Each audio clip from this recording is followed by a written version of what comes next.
welcome to LinkedIn Collective Studio at B2Believe in New York. I'm Allison Hughley. I'm the Senior Director for Customer Insights for LinkedIn Marketing Solutions, and I'm excited to be here today with Jason Morber, who's the VP of Comms and Strategy at Medtronic.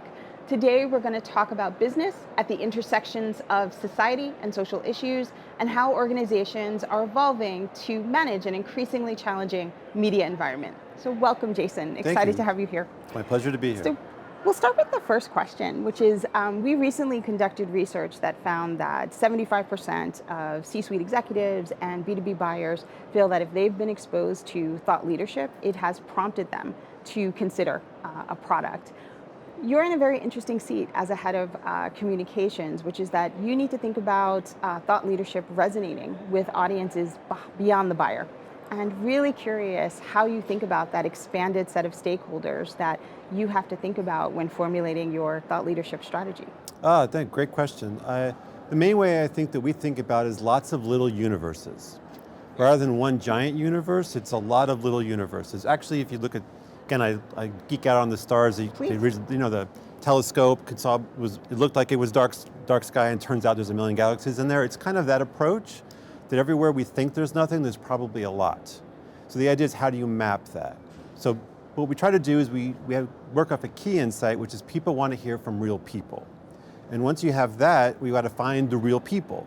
And we use different targeting tools and different ways of thinking about, okay, this person has this topic, who are the real people that want to hear that? What is that little universe of people? And we try to address them directly. Amazing. Also, when you think about sort of different areas that are really important to the business, so that could be investor community, that could be political elites, how does that factor into the people that you think your audiences want to or need to hear from? Well, we have to get our content right. Fair. Yeah, we have to be super pinpoint. I think maybe call it the old days, which was like last year. Yeah, I think it was, we have this general brand message, and we're just going to distribute it and push it to different places. I think where if you imagined it being this one brand message, now there's 100 different variations you could possibly do, and way smaller audiences and way more targeted.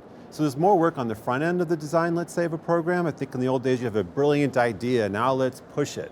Yeah. And now it's much more like, what are lots of little magnets we can create that are going to pull attention? Attention, that's actually a perfect bridge. So the next question was like, we really are in a war for attention. So one of the findings that we found coming really out of COVID was that a lot of executives and B2B buyers felt that they had just been bombarded by content that really wasn't high quality. So it makes it harder for the good work to actually break through. What are some of the topic areas and themes that you are looking at Medtronic to really break through what could be perceived as a lot of noise and clutter?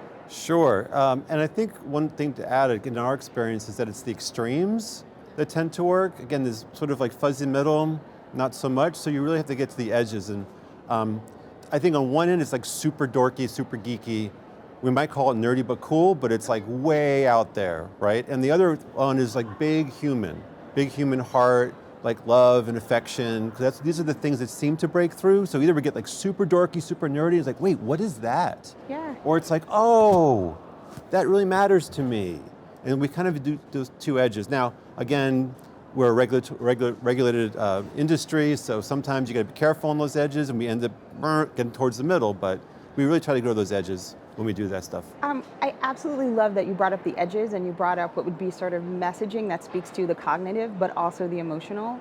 Our own research has shown, and we have within LMS, like a content solutions team that really focuses on helping brands identify what is that sweet spot. Mm-hmm. But we generally find that there's a resonance with emotional content even when you're creating messaging for the B2B space, and so really appreciate it that you brought up that intersection. It's incredibly powerful. I'll give you an example. Please, yes. So on LinkedIn, okay, we did A/B testing of different types of content. I would say it's A, B, C, D, E, F testing. Okay. To be fair, there's lots of different stuff. And our biggest and most successful campaign, still targeted to executives and decision makers, were stories about animals. Interesting. Animal stories, yes. So we had wolves, apes, the great apes, like these were the stories that people really resonate with people. There's probably lots of reasons why. Again, the stories are very heartwarming, they're very sweet, and I think people just like animals, but who would have thought, right? We want to go reach decision makers, higher level executives, and the thing that worked the best, animals. Animals. decision makers have hard too.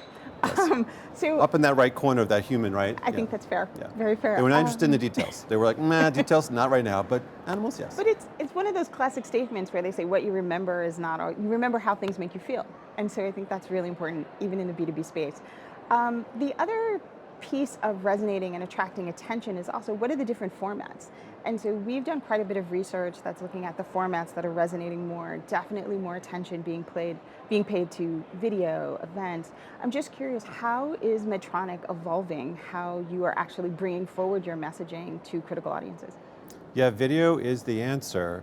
It's heartbreaking to all my media writing friends out there in the universe, but it is definitely video, short form in series. I think I just gave something away. Did I give that away? Was I supposed to say that out loud? Oh, Anyway, you said I'm making a joke. Like it's just Fair. it's like the main thing we learned, and lots of companies have seen the same thing. Short form video in series, over and over and over again. And so companies love their long form. They love those long stories, that like those documentaries. Right. It's hard. Attention is hard to retain. So we see that in our data as well. Yes. I wanted to pivot to a slightly different topic, Sure. which is you mentioned earlier the idea of targeting and precision. I'm curious, like in your targeting strategy, again, how do you think about reaching and striking that balance between going too narrow or going too broad with your messaging? Yeah, we don't want to be creepy. Fair. Right. Yeah. So I think it's like, wait, how did they know that I just thought of this idea? No.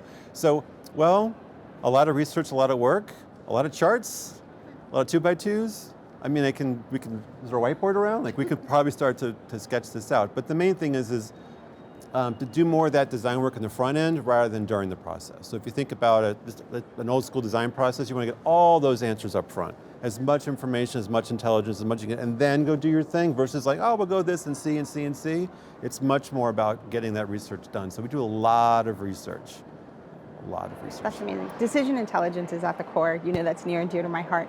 One other topic to bridge to, because the core for our talk today is really about business at the intersections of society. And one trend that we've been watching is that we are at the heart of an election year, just globally. I think it's something like 64 elections happening around the world. Yes.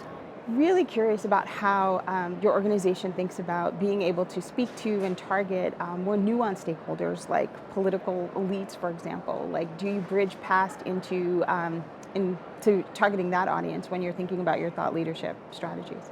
Absolutely, and I'll go back to that lots of little universes, and in many cases they are light years apart.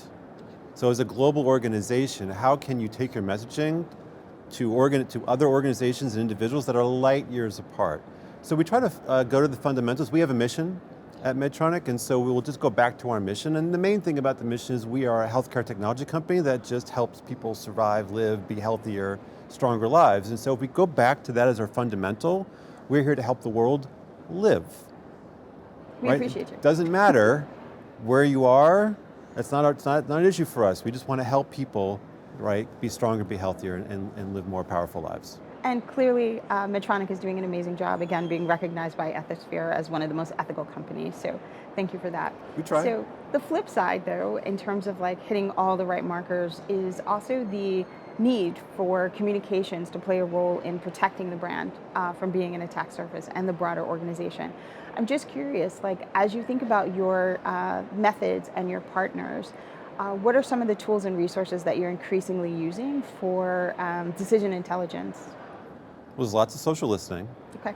There's lots of internet scraping. I don't know if I want to mention brands in particular, or No. yeah. No brands in particular. Yes, but there's a lot of that. I would say there's a lot of crunching, as much as we can. So probably like many organizations, you're trying to balance intelligence and speed. So maybe you've seen it, probably have, that like by the time you get the intelligence, that moment's passed, right? So what is enough information for you to make a decision? So that's still an art form. And I think most large organizations, large global organizations like Medtronic, they're not fast. They are those giant battleships in the bay, and you really can't steer them without a million tugboats sort of thing. But I will say the positive side is it saves us from getting in trouble. Fair. The negative side is we might be too late.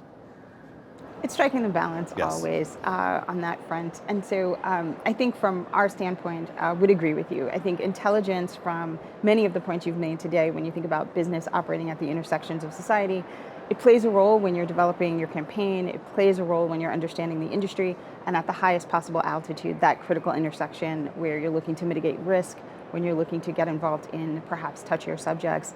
Really, intelligence is what is at the center. So I'm excited to hear that because as part of LMS's data science, customer science org, it's really important to know that that's valued by our customers and we can bring that forward to you. So thank you so much for joining us here at B2Believe in New York at the LinkedIn Collective Studio. And we'd just like to thank everyone for joining us this afternoon. We have much more in terms of exciting programming that will be brought to you from the LinkedIn Collective Studio. So please stick around.